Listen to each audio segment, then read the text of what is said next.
Computador livre. Então, aqui só lembrando, são os métodos de solução, né, que a gente comentou. O método de Gauss-Seidel, que a gente já viu. Esse método ZN, né, que é o método de Gauss-Seidel.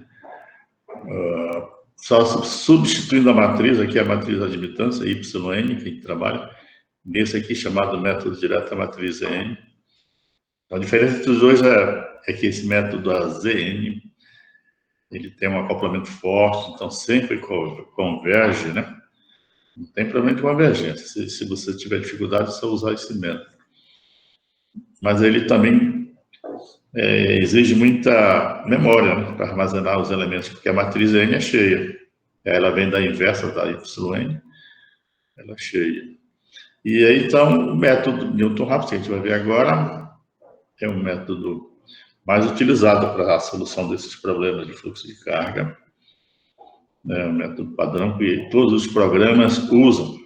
É um método muito rápido, mas também, assim, o método completo, né, padrão, ele também tem muito processamento, né, pesado. E a partir dele a gente vai ver algumas simplificações que a gente pode fazer em cima do método, chegando a esses daqui que a gente chama de métodos desacoplados. E, finalmente, a gente vai ver mais um tipo de fluxo de carga, que é o fluxo de carga CC, que ele é muito simples, né? Não é um processo iterativo mais, é uma coisa, uma solução analítica, e é utilizado para planejamento de longo prazo, para planejamento de 5, 10 anos, etc., né? Muitos anos à frente, que é muito usado no setor elétrico para fazer a expansão, o cálculo da expansão do sistema elétrico. E aqui é o fluxo de carga ótimo, que é uma solução de fluxo de carga tradicional, qualquer um desses métodos, associado com um método de otimização. Então, quando a gente faz um load flow ótimo, a gente obtém uma única solução, que ela é ótima no sentido da função objetivo que a gente está usando. Então, uma solução de perda mínima é aquela solução que oferece o mínimo de perda, por exemplo, para o sistema elétrico em operação. Uma solução de custo mínimo. Então, você vai estabelecendo os objetivos e obtendo essas soluções. Também aqui, a gente já viu, vou só passar aqui, né?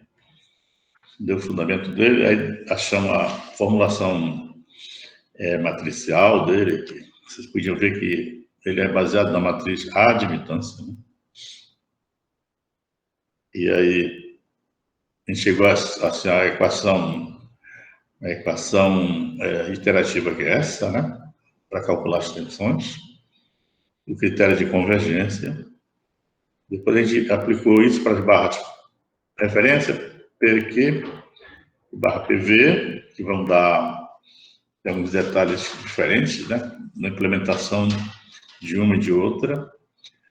E aí depois a gente fez uma expansão do método de Gauss para o método de Gauss-Seidel, por uma observação simples, né? De separar aquele somatório em dois, onde uma parte dessas tensões aqui, na mesma iteração K mais 1, que estou calculando aquela que interessa, já está disponível esses valores atualizados. E aqui fica aquelas tensões cujos valores ainda não estão atualizados na iteração K mais 1 que eu estou focando aqui. Então, esse detalhe que melhora, né? A gente falou que melhora a convergência, acelera um pouco o processo. Aí, bom, falamos da fator de aceleração, etc. Então, agora a gente vai ver o método de Newton-Raphson, que é esse daqui, né? O método de XN aqui, eu só citei, mas a gente não vai ver a formulação assim, completa dele, porque em princípio, ele é o método de Gauss e Gauss-Seidel, utilizando a matriz N. Então, na verdade, tem pequenas diferenças, né, no equacionamento ali. Então, se não, praticamente não usa ele, né, Aí, se vocês tiverem alguma curiosidade maior, pode ver na literatura. Ele é muito pouco usado, somente em casos raríssimos de ter problema de convergência. Uma vez eu estava, há muito tempo, fazendo um estudo de um sistema, um alimentador, por exemplo, no caso da Rede Cell, lá em Santarém. Era um alimentador que estava muito carregado, e estava numa condição de operação muito, muito no limite. Nessas situações, quando você vai fazer um estudo de fluxo de carga, normalmente tem problema de convergência, usando o método de Newton mesmo, o método de desacoplado. Aí eu tive que usar esse ZN, aí funcionou.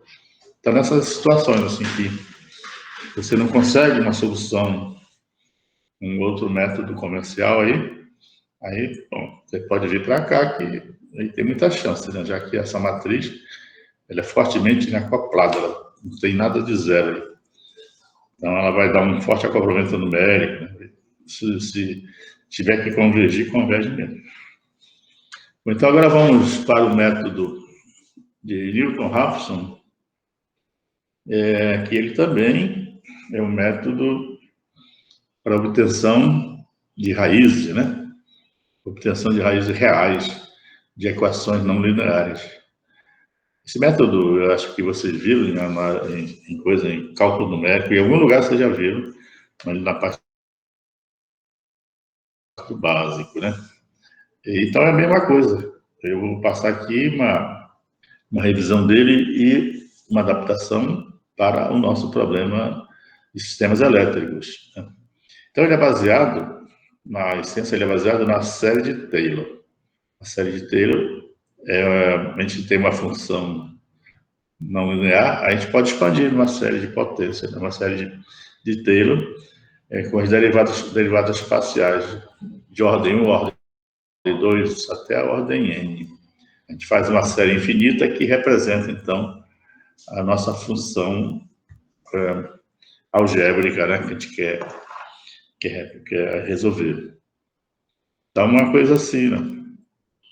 Se a gente pegar aqui uma função de uma variável só, uma função escalar, f de x igual a zero, entendendo que essa f de x é uma função genérica não linear, né?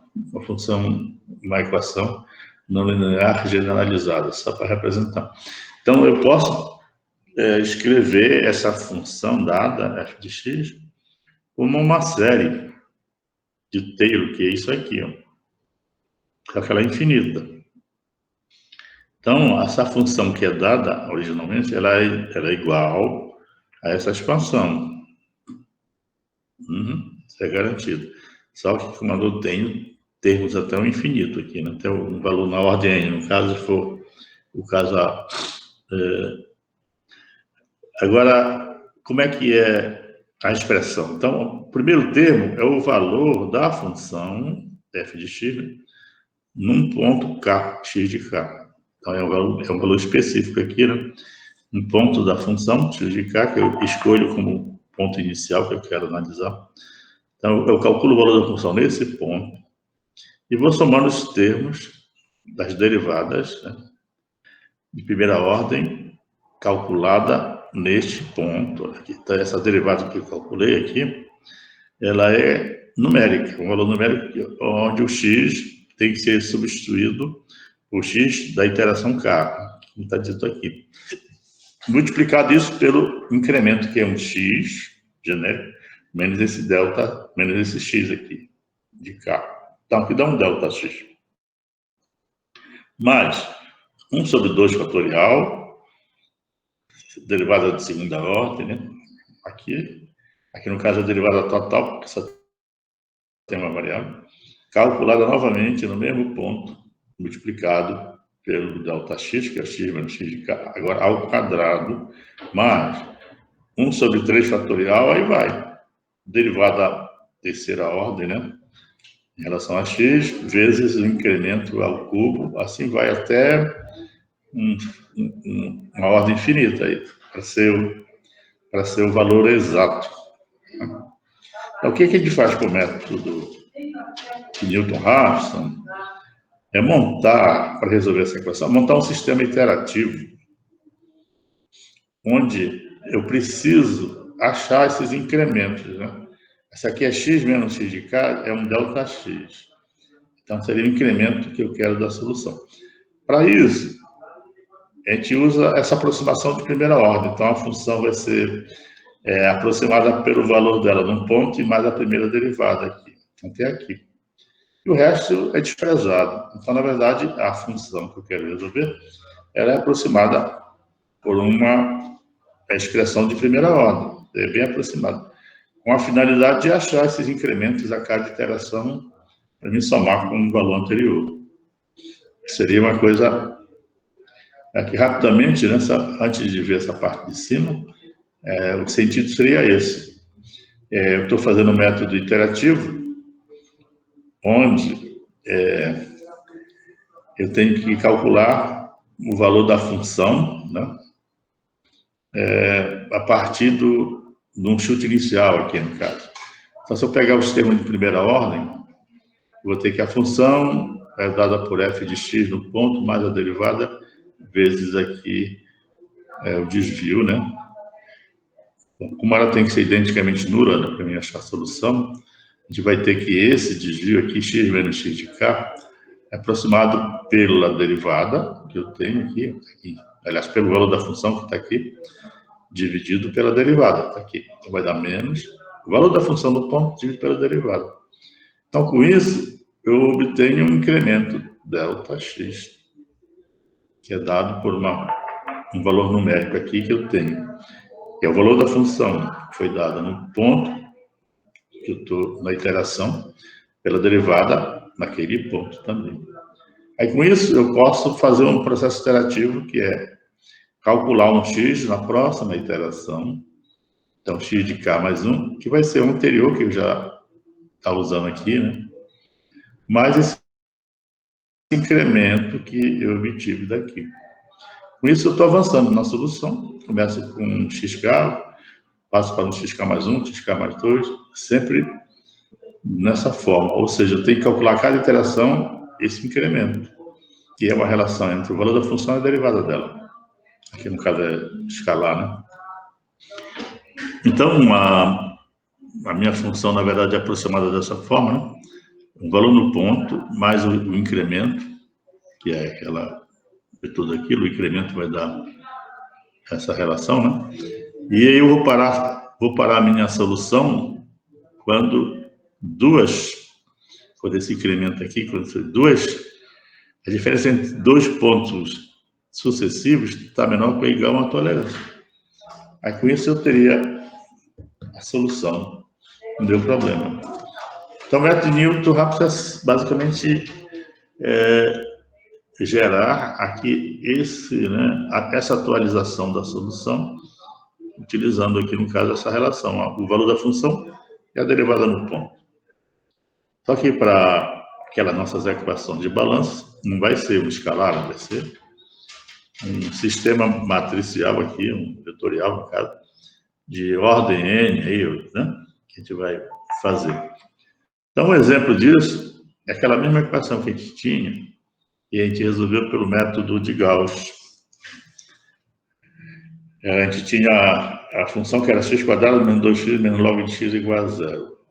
Eu acho a derivada, e aí o processo, então, tem que ter uma condição inicial. Aqui, no caso, essa equação tem duas raízes, então vai ter uma raiz que começa aqui, o processo, né, com ponto 80, e uma outra tirinha aqui, outra raiz, e começa com 2, chute inicial dela. Então, para a primeira raiz, com esse valor inicial aqui, eu vou calcular que o próximo valor vai ser dado como sendo 0,35. Então, esse novo valor é simplesmente pegar o incremento, né?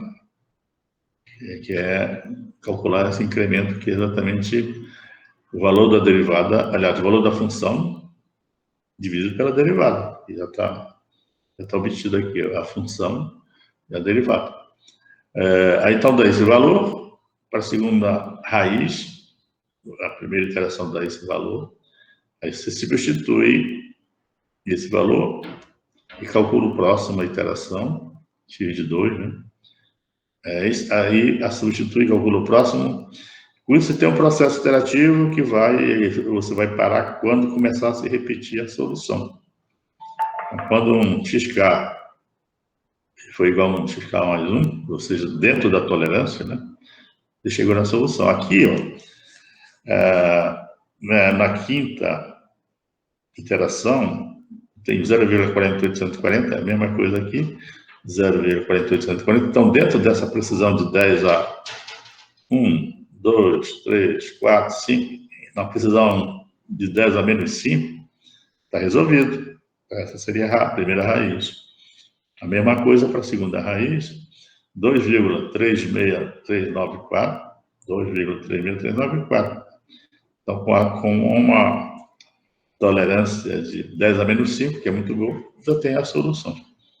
Você pode ver que é rápido o método, 5 iterações, o método de Newton. E se a gente comparar com, a gente fez isso na aula passada com o método de Gauss, deu 21 iterações, se eu não me engano. Para os mesmos valores, né? Na verdade, só para essa aqui que a gente calculou lá. Então, a gente tem um ganho significativo, é um processo mais eficiente. Numericamente, assim, graficamente é isso aqui. Eu teria aqui a função f de x, que é x quadrado menos 2x log de x, tá, parabólica aqui. E as raízes que me interessam é quando cruza com zero, aqui o eixo zero, então aqui tem uma raiz, que é aquela que a gente obteve 0,48, alguma coisa. E a outra raiz é aqui nesse ponto, quando cruza com zero também, que é a segunda raiz, que dá 2 alguma coisa. Então, o processo lá que a gente fez, graficamente, é entendido da seguinte forma, né? Eu tenho que partir de uma condição inicial, x de zero, e para outra raiz, a x' de zero. Então, com esse valor que eu escolhi como condição inicial, eu vou obter o valor da função, f de x, está aqui. É o valor desse ponto aqui, que vai dar um valor aqui qualquer. Né? Opa. Engatando. Tá, então, eu tenho o valor da função em x de zero e vou achar a derivada nesse ponto. A derivada nesse ponto, graficamente, ela é tangente ao ponto. Tá aqui a derivada, aquela operação de derivada faz isso aqui. Aí, quando eu faço essa operação de derivada, eu vou achar o incremento, ele vai dar o x de 1. Tá? Aí é onde cruza o eixo do x aqui, né? Então, eu teria que a próxima aproximação é esse x de 1. Aí que eu vou colocar na equação de novo, vai achar esse ponto e achar a derivada nesse ponto numérica, a derivada numérica. Aí vai coincidir aqui um x de 2, cruzando o eixo aqui. E assim você vai. A raiz está bem aqui. Aí a próxima, se eu fizesse aqui, ó, era uma derivada bem aqui em cima. Opa, provavelmente estivesse em cima aqui da raiz já. Na verdade, numericamente, a gente viu que a gente levou 5 iterações dessas para aquela aproximação. Mesma coisa para o outro lado. Minha condição inicial foi 2 aqui. Então, aí aqui eu tenho a derivada no ponto, que é o valor numérico da derivada, acha x de 1, x' de 1, faz a segunda derivada, acha o x de 2, assim vai. Então, aqui é só para visualizar o que está ocorrendo, né, numericamente ali que a gente faz, né? O cálculo numérico, graficamente uma coisa dessa. Então, a solução ela é bastante acelerada, porque eu tenho aqui a busca pela derivada, a melhor direção de busca para chegar nessa raiz, tá? Então, o método de Newton ele é poderoso, né, nessa questão. Ele dá uma convergência quadrática. Quanto mais se aproxima, mais rápido chega. Mas ele é muito dependente da condição inicial. Aqui, nesse caso dessa curva, eu tenho uma noção, é um escalar só uma variávelzinha. Aí eu posso fazer um gráfico desse genérico aqui, né? Eu já sei até onde é que está a raiz. Ó. Então, aqui foi mais para fim de demonstração. Então, sei que uma raiz está bem aqui, próximo do ponto 5, e outra está bem aqui, próximo do 2, de alguma coisa aqui. Então, aí, olhando assim, é fácil de chutar. Estou chutando uma condição boa aqui, aí chego rápido. Aqui eu chutei também uma condição boa, cheguei rápido. Mas, se eu não conhecesse nada, eu fosse por acaso chutar um valor aqui de 1, alguma coisa, né? Esse valor aqui dá 1 alguma coisa. O que ia acontecer? Eu ia calcular o valor da função aqui, ó. Aí, quando eu passasse a derivada, ia dar uma paralela, praticamente, né? Aqui uma paralela. E onde é que eu ia encontrar o eixo de novo? Para outra aproximação? Provavelmente não, né? Porque a curva está para lá, então isso é uma indicação que, para minha escolha aqui nesse ponto, processo diverge. Processo diverge. Eu não vou achar solução nenhuma. Então, o método de Newton tem essa particularidade. Se a condição inicial não for boa, ele pode divergir com facilidade, né? Aí que está a questão. É poderoso, é bom, é rápido, mas a condição inicial é importante.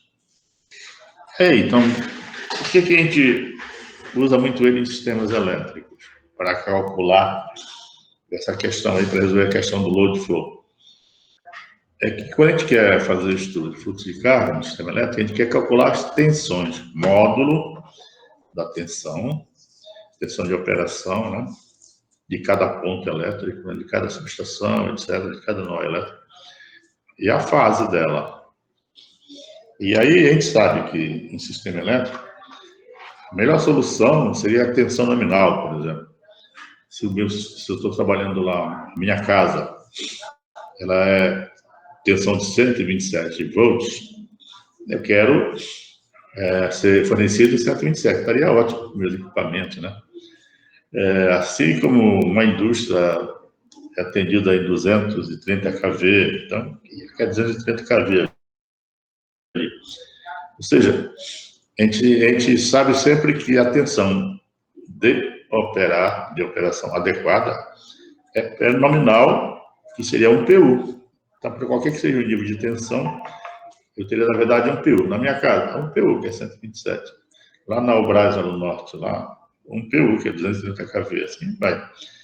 Então, é fácil de chutar em sistemas elétricos, assim, uma condição inicial. Embora, quando fizer a solução, não deu um PU, né? Vai dar próximo, dá mais ou menos uma variação em torno dele, como a gente viu na formulação das barras PQ. As barras PQ, elas admitiam uma variação, uma tensão mínima e uma tensão máxima, mas que essa variação é regulada pela ANEEL, pode ter uma faixa larga. Normalmente, no nosso trabalho, a gente vai assim, admitir mais ou menos 5% de variação. Então, seria um PU ou 0,95 ou 1,05. Então, você fica com a faixa prática, né, de interesse. Então, não teria nenhuma dificuldade em fazer uso do método de Newton-Raphson para a solução desses problemas de sistemas elétricos com relação à condição inicial. É sempre chutar um fase zero, um PU, módulo e a fase zero. Então, é isso que a gente tem que, né, entender, né, nesses métodos aí. Aí aqui é mais ou menos ilustrando isso, de novo, né? Aqui eu tenho uma curva genérica qualquer, é essa aqui, uma f de x aí qualquer, onde nesse trecho que eu estou vendo aqui, a gente teria duas raízes, né? Uma raiz seria essa aqui, e a outra raiz seria essa bem aqui. Aí vamos supor que eu quero calcular essa raiz aqui, aí chutei essa condição, x de zero igual aqui. Ao fazer isso, graficamente, então, eu vou ver que eu vou aqui calcular o valor da função, né?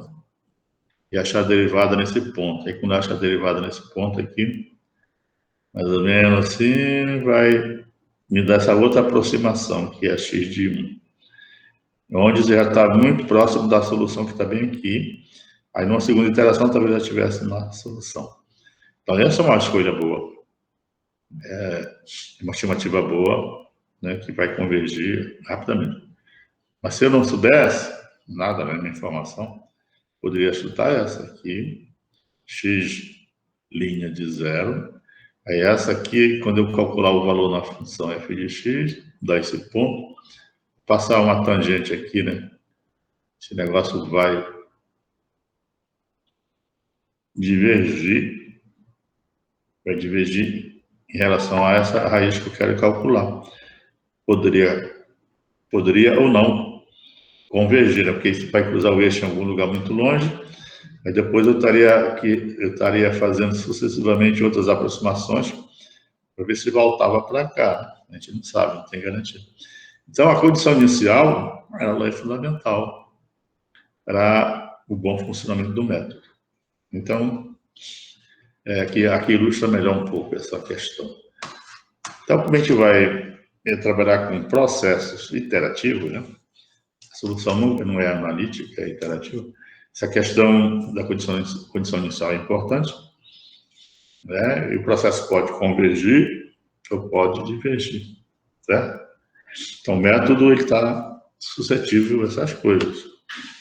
Aí vai depender muito do condicionamento numérico da solução, né? Essas coisas todas. Bom, então vamos seguindo. Nós fizemos então toda essa análise para um sistema escalar, somente uma variável, né? Que era exatamente a ideia de ver graficamente essas coisas aí. Agora vamos para o nosso caso verdadeiro, que é isso. Onde, no sistema elétrico, eu tenho essas equações, que são chamadas de equações de balanço, para cada nó elétrico. Um nó I qualquer, I. A gente escreve que a potência gerada menos a potência consumida, menos a potência injetada na rede, não transmitida, a partir de um nó I para todos os outros, essa expressão grande que a gente já viu, onde tem aqui as tensões e tem as fases dessas tensões. Esses delta e K aqui é uma diferença angular, delta I menos delta K. Então, aqui eu tenho a potência ativa e a reativa. Então, eu vou escrever duas por cada nó elétrico. Aí, como nós temos N nós elétricos, a gente vai ter duas N equações dessas. Aí, então, pode ser um número significativo de equações. Né? Se tiver um sistema com 10.000 nós elétricos, vai dar 20.000 equações dessas, que eu tenho que resolver simultaneamente para achar todas as tensões envolvidas, né, em todas essas equações. Então, é um problema fundamental aí, é um problema fantástico, grande, bastante exigente numericamente, vai ter muito processamento. Tá, então, como é que a gente faz a formulação para esse caso vetorial aí, né, matricial? Aí vamos fazer isso através de um sistema genérico aqui de equações e depois a gente adapta essas equações para o que de desenvolver aqui para funções genéricas F1, F2, Fn. Acho que alguém apertou alguma coisa, deixa eu ver lá. Daqui aí, para chegar lá, vai passar meia hora, né? Sair daqui dessa tela, ir lá abrir e voltar.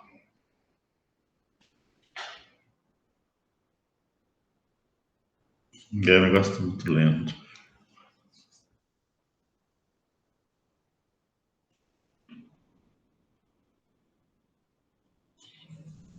Agora que ele mudou.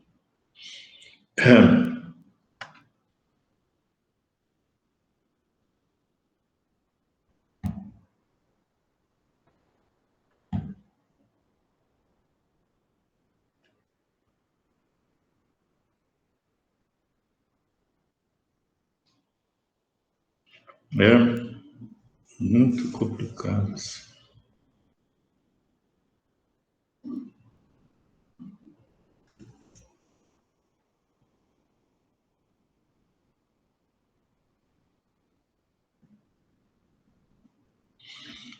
Eu não consegui sair dessa...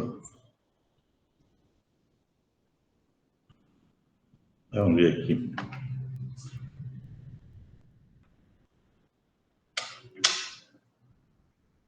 Não tinha ninguém. Eu apertou alguma coisa, mas não tinha ninguém. Então vamos para entrar. Vamos voltar.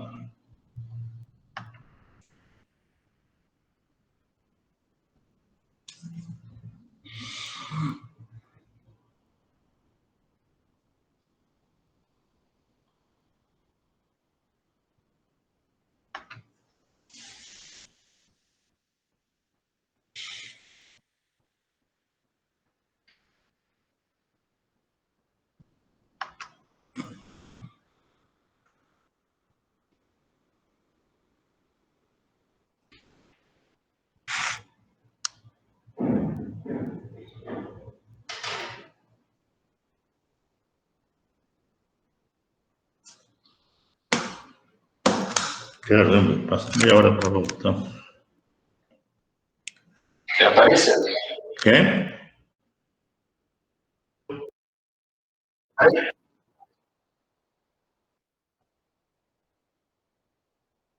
Ah, essa tela. Ainda falta aparecer aqui o pincelzinho aí para destacar. Vou estar carregando. Não sei se... Acho que isso não é a rede, né? Isso deve ser o... Pois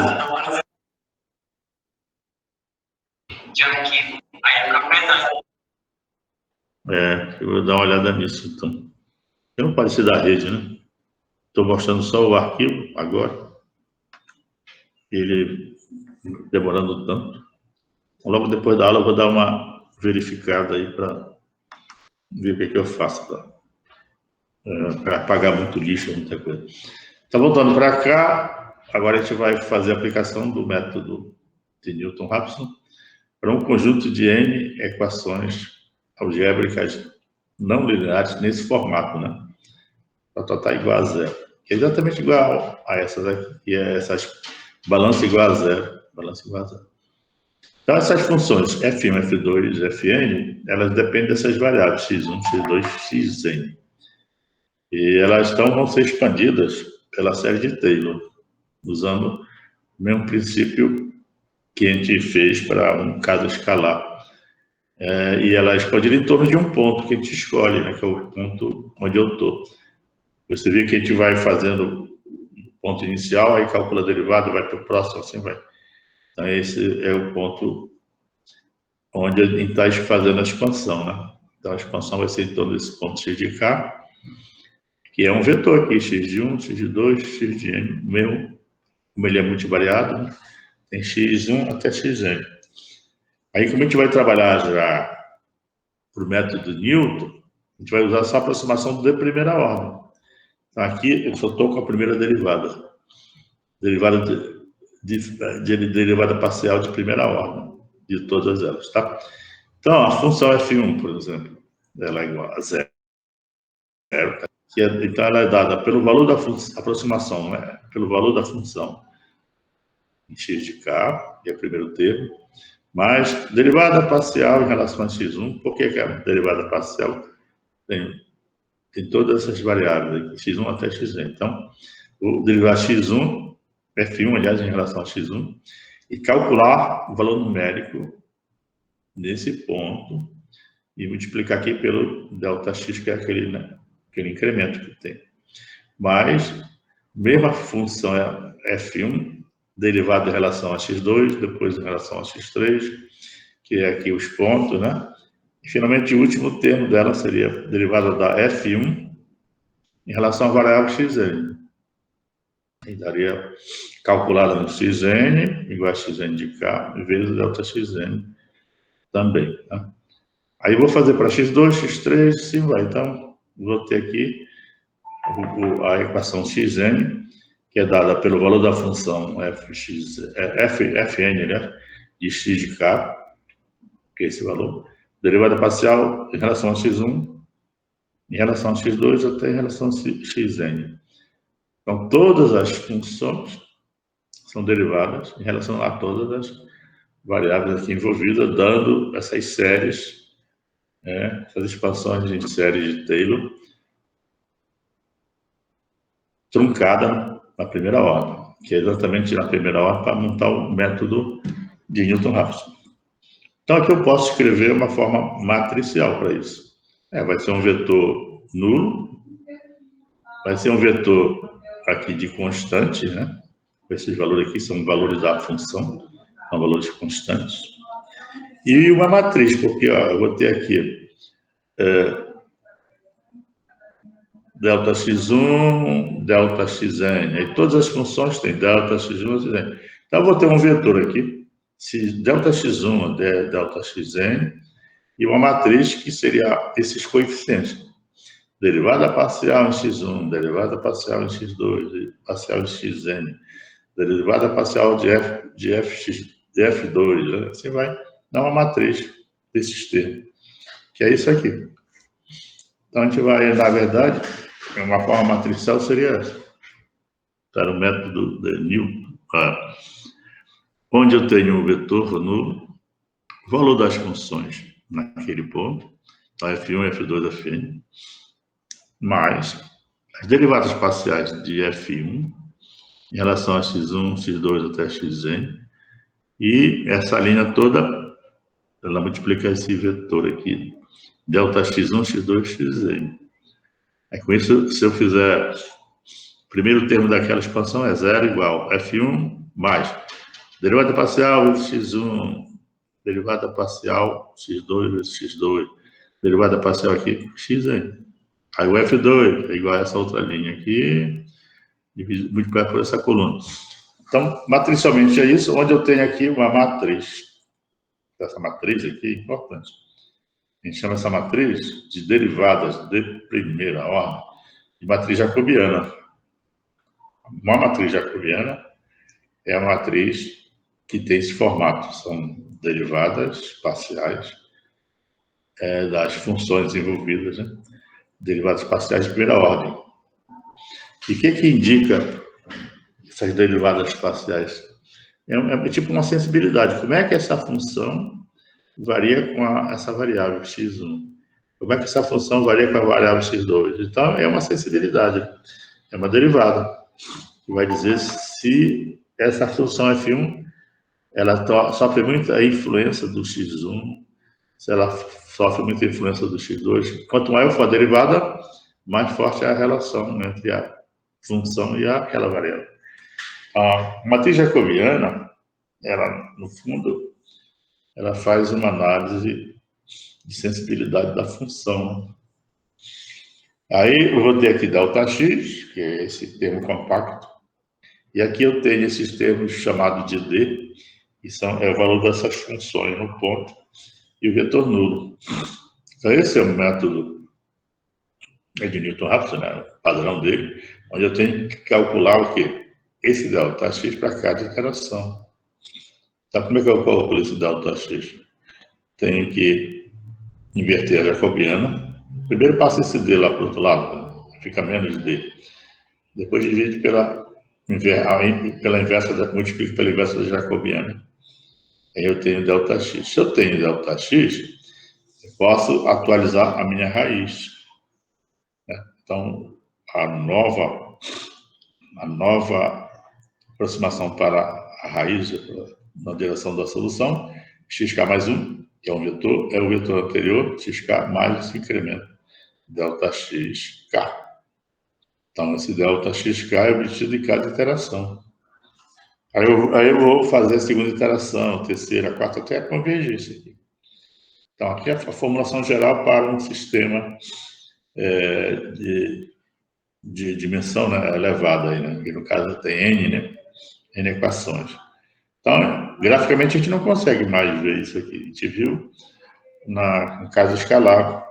Então, a gente extrapola para um caso desse matricial aqueles conceitos que a gente viu lá de derivada, né?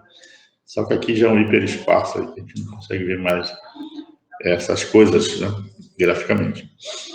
Bom, o que a gente precisa agora é fazer a adaptação dessas equações para o nosso caso de fluxo de externos elétricos. Aí que vem, só é fazer uma comparaçãozinha. Então, aqui é uma descrição, né, do processo iterativo, como é que é, pelo método de Newton-Raphson. Então, o processo, ele vai iniciar com uma condição inicial, que é uma solução estimada.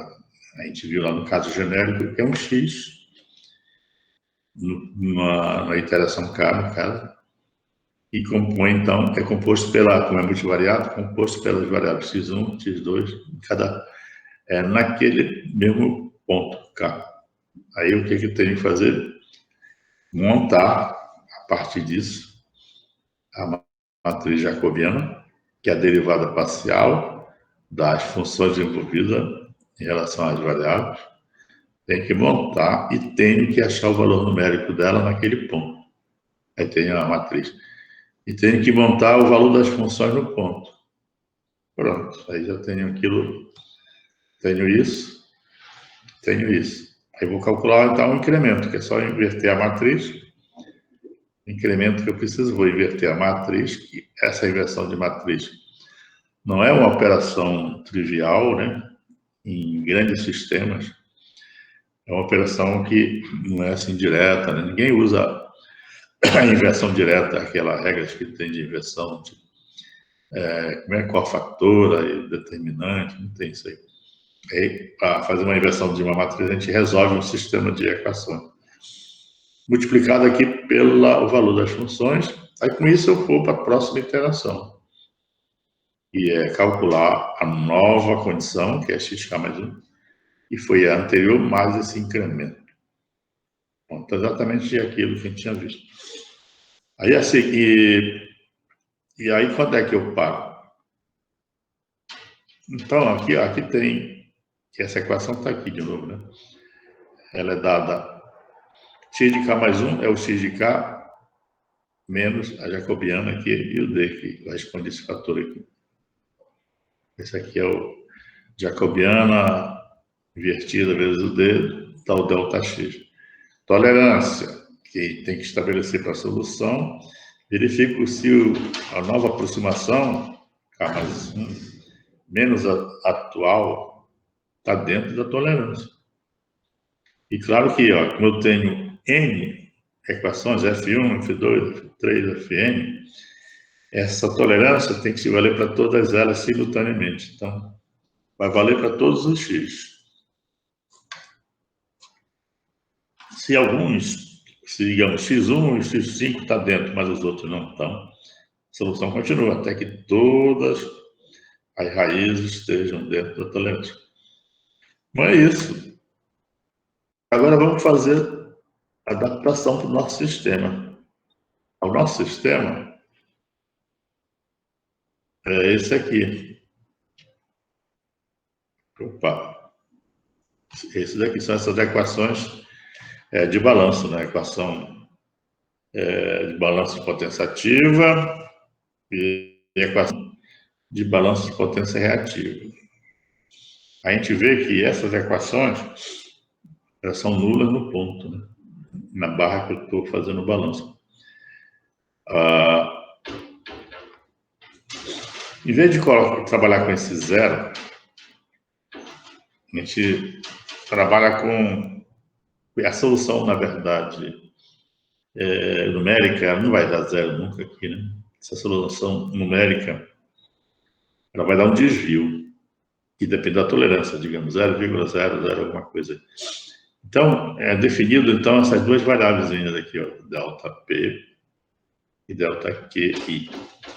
Onde aqui eu tenho o balanço de potência ativa na barra I, que eu vou dizer que esse mismatch, o desvio, chama de mismatch, né? O resíduo da solução é a potência gerada, está aqui, a potência consumida está aqui, e a potência transmitida, que a gente sabe que é essa expressão toda. Então, esse delta P e delta Q, ele é utilizado, na verdade, no final, para a gente verificar a tolerância, verificar se já convergiu.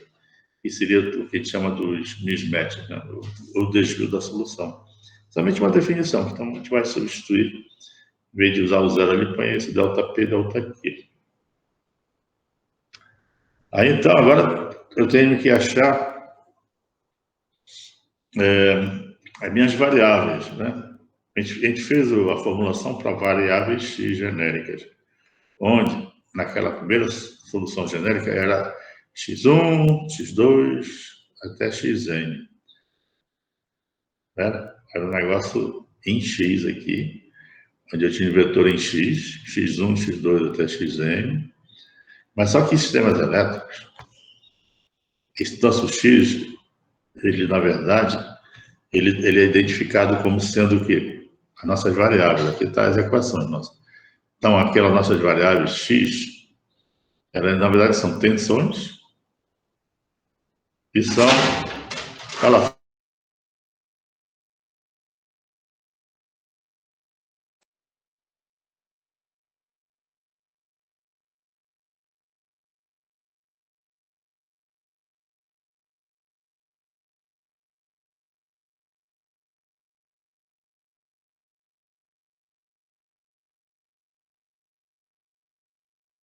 Opa, passou muito aí. Então, o nosso x, na verdade, ele é um vetor que contém as variáveis que ele contém, são fases e são módulos. Agora, por que é organizada dessa forma? Fases e módulos.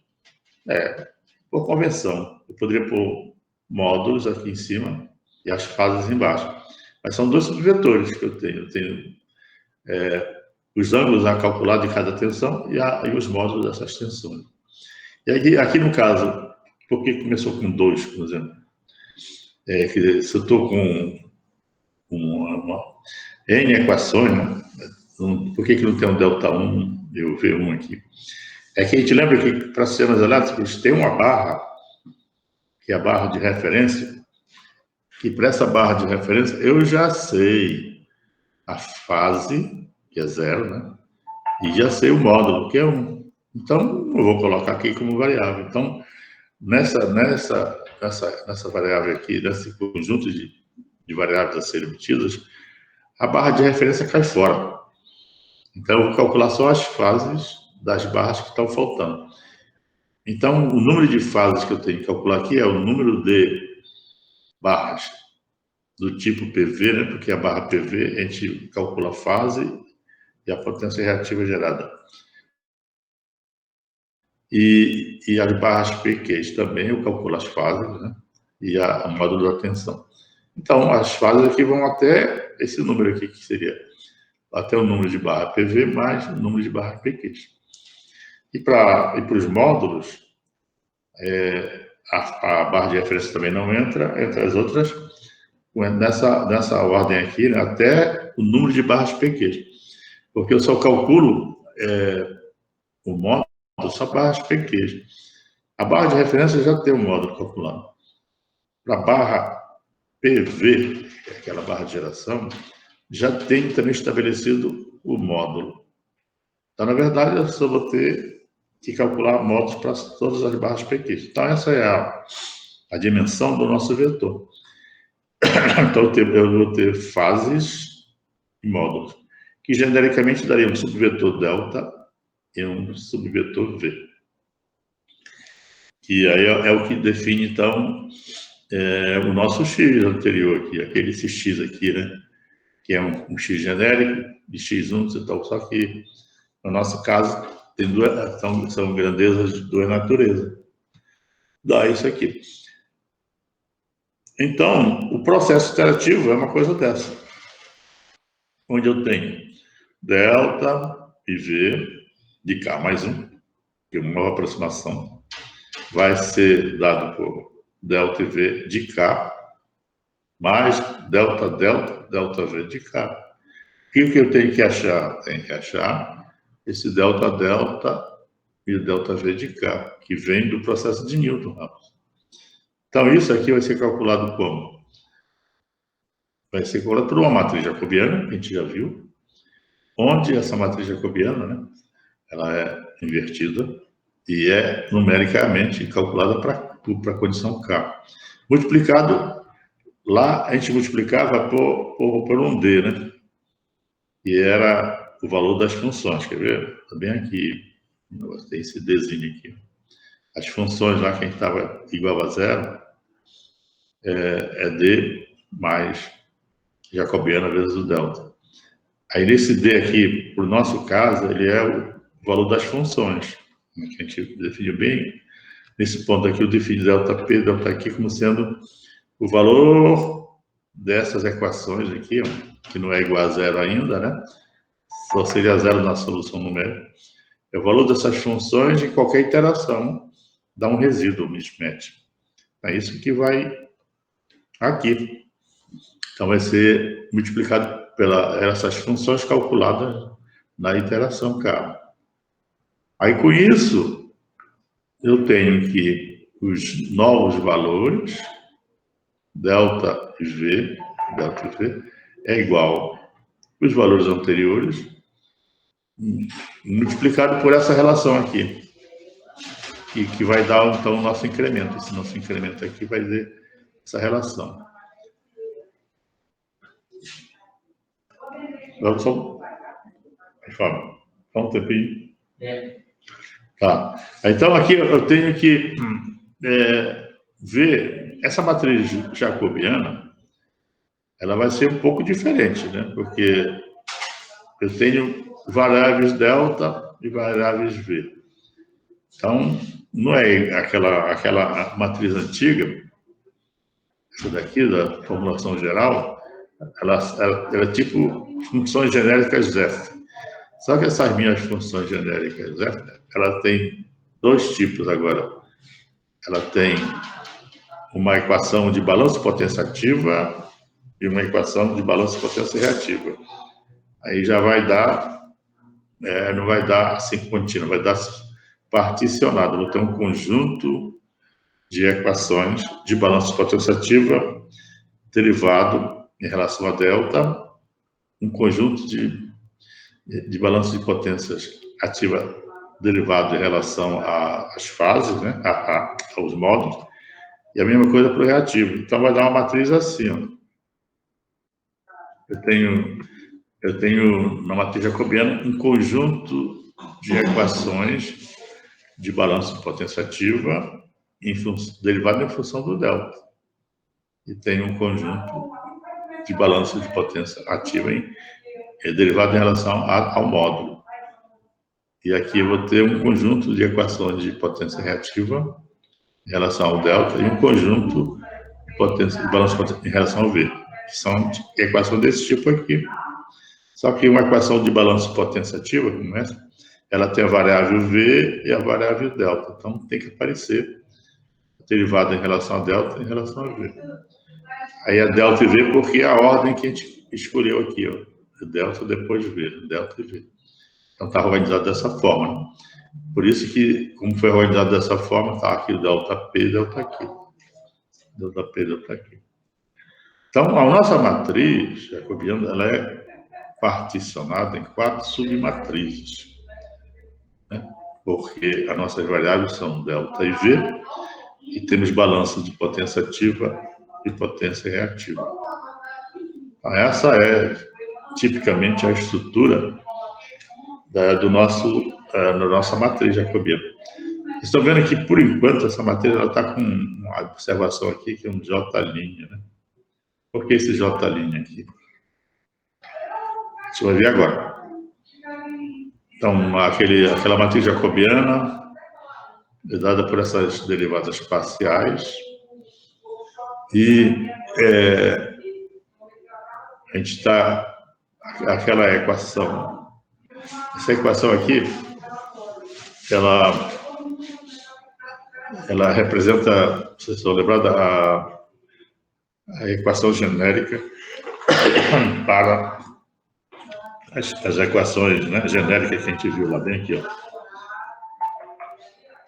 Aqui, nessa, tá aqui, ó. Aquelas equações genéricas, F1 tudo Fn, tal, quando a gente fez a expansão em série de Taylor e tal, fizemos um método de Newton Raphson, ficaram assim, né? Zero. Todas as funções no ponto, a jacobiana e o ΔX. Então, essa equação, se a gente colocar aqui para os sistemas elétricos, vai ser uma coisa parecida. Então, o que é esse valor aqui, esse valor D, vai ser o valor da função, né? Os valores das funções. Aí, no caso, colocando o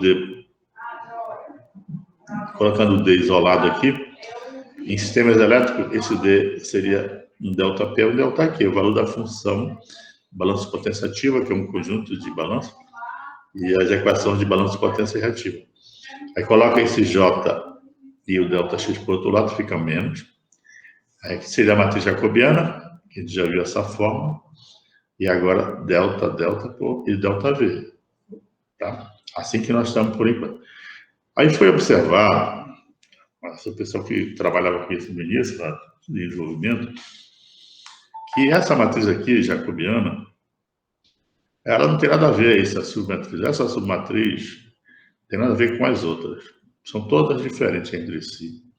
Mas foi observado que se fizesse uma pequena mudança de definição, a gente poderia ter um ganho significativo de armazenamento, né, desses elementos. Que a matriz, isso aqui é uma matriz muito grande, né?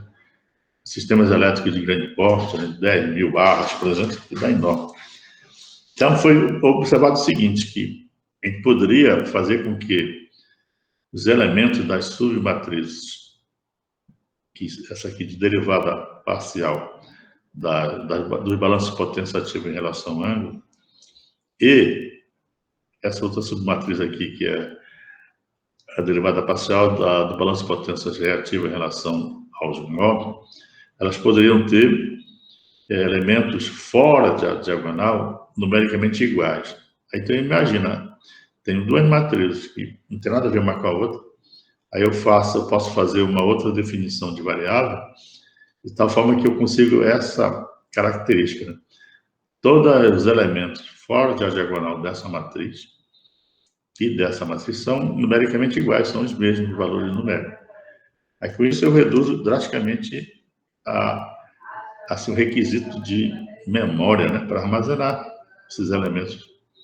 E também foi observado que poderia ser feita uma pequena alteração, né, na definição das variáveis, de tal forma que essas outras duas, que é a derivada parcial de P em relação ao V, derivada parcial de Q em relação a delta, essas outras duas aqui, se tornassem, os valores, os elementos fora da diagonal, se tornassem simétricos, ou seja, um é o negativo do outro. Também que é um ganho significativo. Para a gente conseguir, então, essas características que foram ditas aqui, basta fazer a seguinte definição. Esse vetor aqui, ΔV, que é padrão, né, da definição original, eu transformaria para essa daqui. Delta continua, só que o ΔV fica dividido por V. Uma simples mudança dessa, né? Delta por V, aí faz com que a gente tenha esse ganho aqui, né, que os elementos dessas matrizes, aqui que a gente chama de J1, né? Essa matriz aqui J1, essa matriz aqui é a J4, então essas duas matrizes ficariam com os elementos fora da diagonal iguais, e essas outras duas com os elementos fora da diagonal simétricos, um negativo do outro. Então, por que não usar essa definição? Não altera nada, né? Então, para não alterar nada em relação a essa definição original, o que eu tenho que arrumar? Só ver, se eu vou dividir por ΔV, o ΔV dividir por V aqui, ó, eu vou dividir aqui por ΔV por V, eu tenho que multiplicar aqui dentro, em algum lugar, para não alterar nada. Então, se vocês pensarem na multiplicação aqui da matriz pelo vetor, esse termo, ele multiplica ΔΔ. E esse termo multiplica ΔV.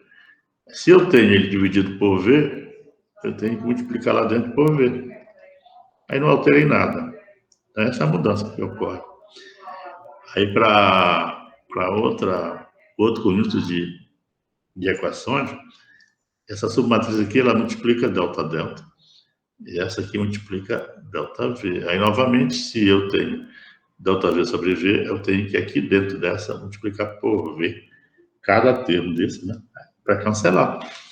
Aí, com isso, eu tenho que a jacobiana original, que era essa, passa a ser essa aqui, com essa nova definição. É delta-delta sobre e ΔV sobre V. Então, vocês vão encontrar sempre essa definição de matriz jacobiana por método de Newton-Raphson, no caso, né? Que é a solução do problema de fluxo de carga em sistemas elétricos. Então, qualquer livro, qualquer coisa que vocês vão trabalhar vai aparecer dessa forma, que é a forma que é implementada nos programas comerciais, né? Aí, com isso, a gente está garantindo essa característica aqui. Os elementos da matriz J1 são fora da diagonal, pode ver aqui que a J1 é uma submatriz, né? Ela tem elementos I, K, que é fora da diagonal. E os elementos aqui da matriz J4 tem elementos I, K também. Então, eles são iguais. E dessas outras duas, os elementos J2 e K é negativo, ou seja, são simétricos, da J3 e K. Esse aqui é um ganho fantástico, né, de característica que faz com que se economize muita memória no armazenamento desses sistemas enormes. Então, finalmente, esse é o padrão do método de Newton-Raphson aplicado às nossas equações de balanço de potência ativa. Aí, todas essas operações são embutidas nos programas que a gente vai usar. Se o programa trabalhar com o método de Newton, ele vai fazer em cada iteração a montagem dessa matriz, calcular o valor numérico dela, e vai fazer todas essas operações aí, né? Então, o que tem que fazer agora é fazer essas derivadas aqui. Fazer derivada não tem problema, né? A gente tem as equações, então é só derivar mesmo. Aqui eu vou fazer alguns exemplos para a gente, se alguém quiser depois reproduzir em casa, pode tentar, né? Não tem muita dificuldade. Então, vamos começar aqui com a submatriz J1. A gente viu, ela é submatriz J1, essa daqui, essa derivada parcial das equações de balanço de potência ativa em relação aos ângulos. Então, como é que a gente organiza isso? Então, uma submatriz J1, ela vai ter elementos da diagonal dela e tem elementos fora da diagonal. Então, aqui está sendo representado um elemento fora da diagonal, que seria um J1 da IK, onde o I indica a barra I do sistema e o K indica a barra K do sistema, né? Isso aqui é índice em relação ao sistema. Então, o que é esse elemento? Pela definição, é derivada do balanço de potência ativa na barra I, está aqui, balanço de potência ativa na barra I, pela fase da tensão na barra K. Então, isso que a gente entende. E então, a derivada parcial em relação à fase da expressão de balanço. A potência, o balanço de potência negativa é isso aqui. P gerado, menos P consumido, menos P transmitido. E quando eu fizer essa derivada, esse termo é constante, só sobra isso. Então, vai ficar, então, menos derivada da potência transmitida em relação à fase. Então, essa expressão da potência transmitida, ela é assim, né? Então, aqui, a potência ativa transmitida. Ela depende da diferença angular, delta e K. Então, como eu estou derivando em relação a K, só a K, tem que abrir isso aqui.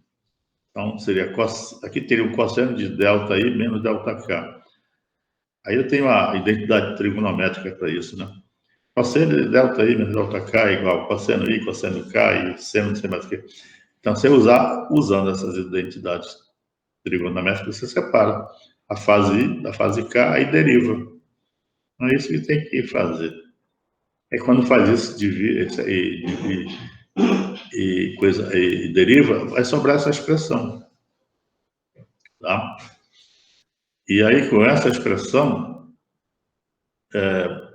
ela vai ser, então, calculada numericamente no ponto da iteração que tiver. O elemento da diagonal, então, é a derivada da função I, que é o balanço potência ativa na barra I, em relação ao ângulo da própria barra. Então, a mesma coisa. Deriva em relação à fase I, o balanço de potência, que vai ser, isso aqui também é constante, dá zero, isso aqui dá zero, vai ficar só essa expressão em relação à fase I. E é feita a mesma coisa. Eu vou ter que isolar a fase I das outras fases. Naquela expressão anterior lá, ela aqui, eu vou ter que tirar as fases I, que é um termo só, e vai ficar um somatório com as outras fases, que eu tenho a barra I específica e as outras barras K, onde a K pode ver que está valendo de 1 a N. Então, isso é feito e vai resultar como derivada essa expressão com somatório, né, porque entre as outras fases. Só que, como eu tirei a barra I da equação, aí ficou um somatório aqui, e é o K variando de 1 a N, mas o K não pode ser igual a I. Por quê? Porque eu tirei, né? Para separar a fase para poder derivar em relação a ela, eu tirei da expressão global. Aí ficou uma expressão em somatório onde o K não pode ser igual a I. Mas acontece que eu quero colocar o K de novo igual a I, para ficar genérico. Aí, se eu fizer o K igual a I nessa expressão aqui, o que é que acontece? Vamos dizer, K igual a I, tá? Então vai ficar VI, que já é VI, esse VK vai ficar VI, também fica VI quadrado. Aí fica GII, seno de delta I. Quanto é delta I? É zero. Um ângulo I menos o ângulo I dá zero. Então, seno de zero é zero. Aí fica BII cosseno de zero. Delta I menos delta I dá 1. Então, vai resultar, quando o K for igual a I, resulta esse fator aqui, VI quadrado BI. Aí, com isso, eu melhorei a minha expressão aqui, ó. A expressão aqui do...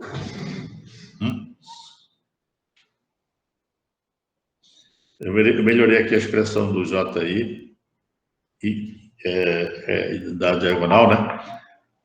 Que vai ser dado por essa expressão onde agora o somatório ele é o K de 1 a N. Não precisa ser K diferente de I, mas queria incluir também o índice I. Quando for igual a I, dá isso aqui. Aí cancela, tá?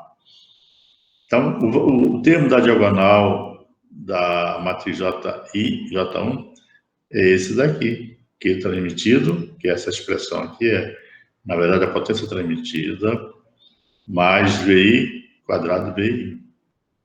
Essa potência transmitida é a potência reativa transmitida. Se vocês compararem essa expressãozinha aqui, que resultou, com essa daqui, ó,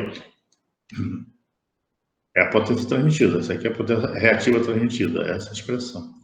É o que tem lá. Então, a expressão final seria essa aqui. Então, por isso eu consegui o elemento, eu consigo montar a matriz J1. Só fazer a definição dela e fazer as derivadas, etc.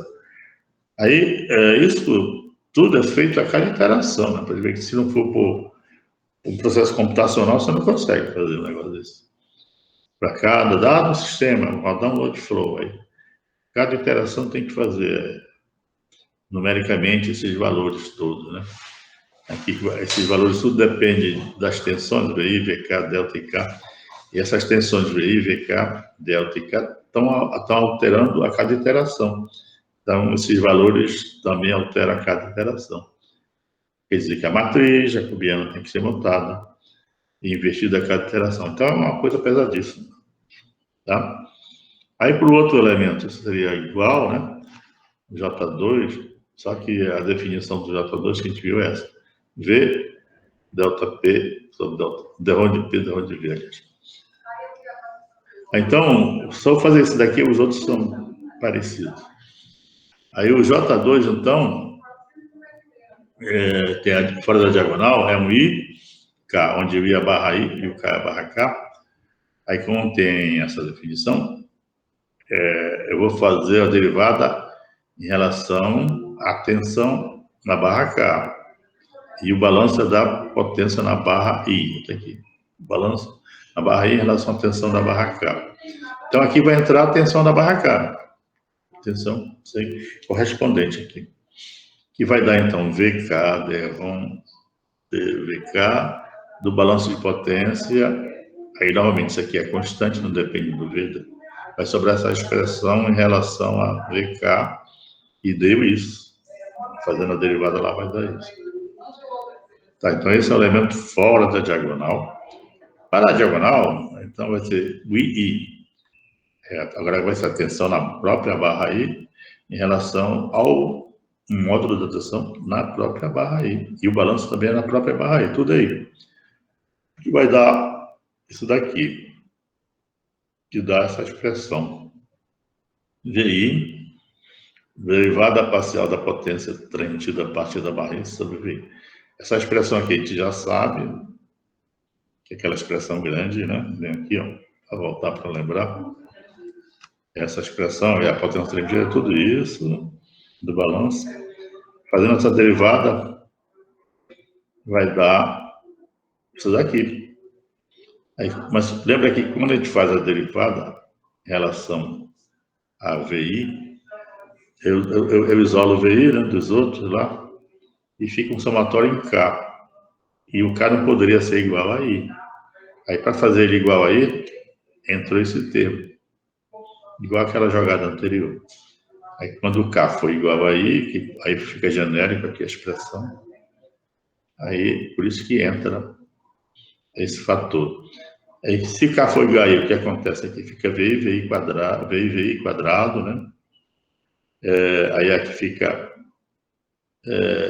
G e I cosseno, aqui dá G e I cosseno dá 1, né? Isso aqui dá 0. E aí vai cancelar uma coisa com a outra. Então, o J2 ficaria como sendo essa expressão aqui. Que entra a potência transmitida, esse valor que sobra aqui é a potência transmitida, e esse VI quadrado GI. Bom, então faz o G3, é só fazer a definição que está aqui. Aí obtém o elemento da diagonal e fora da diagonal. E faz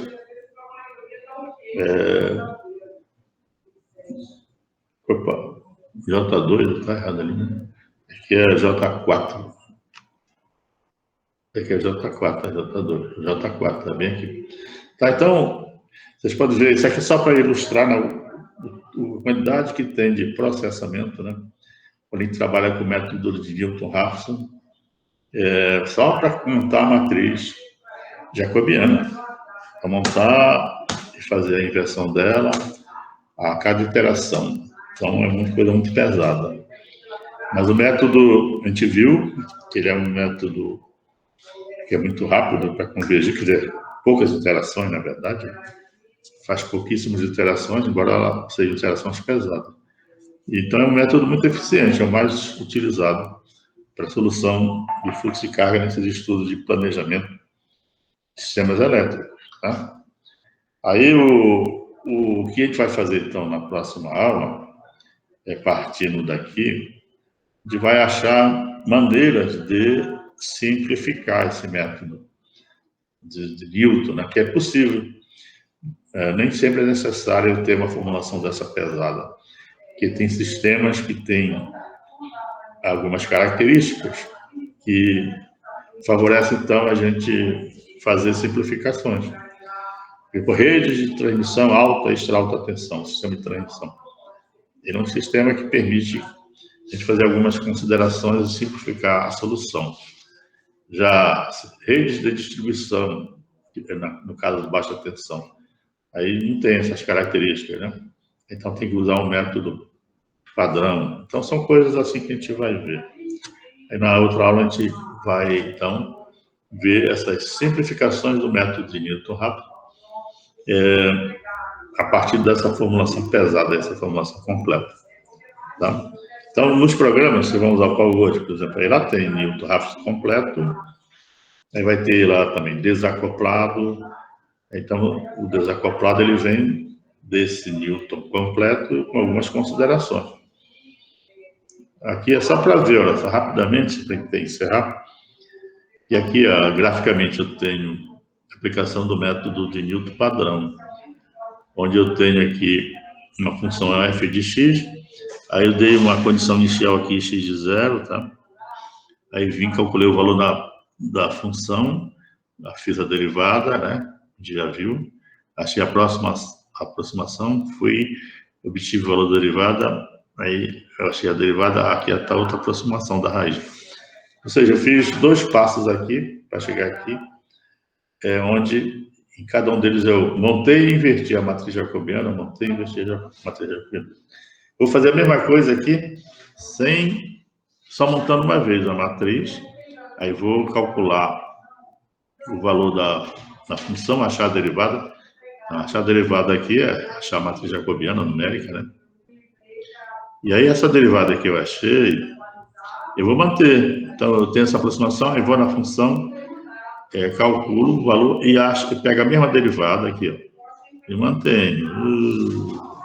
Aí cheguei aqui, aí eu vou aqui, mantenho a mesma derivada nesse ponto e vou chegando aqui. Tem que ver que converge também. Vai convergir, o que vai fazer é mais iterações. Aqui, digamos, estou mostrando 2, aqui estou mostrando 3, com a mesma derivada. O que acontece é que eu faço mais iterações, mas são muito mais simples, né? Só manter a matriz uma vez e invertir. Então, esse tipo de coisa a gente pode fazer e ir simplificando o método de Newton Raphson padrão. Então, na outra aula a gente vai, a partir então desse ponto aqui, a gente vai ver essas simplificações e apresentar os métodos desacoplados. Tem alguma pergunta, alguma coisa aí?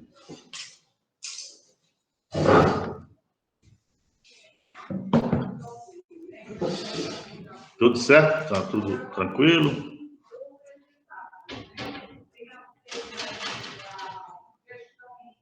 Tudo certo, Wendel. Tá ok, então. Então, um bom fim de semana aí para todos, né? Aí na terça-feira, então, a gente volta a se encontrar e continua, então, com esse material todo. Tá ok? Muito obrigado, então. Ok, obrigado. Até mais.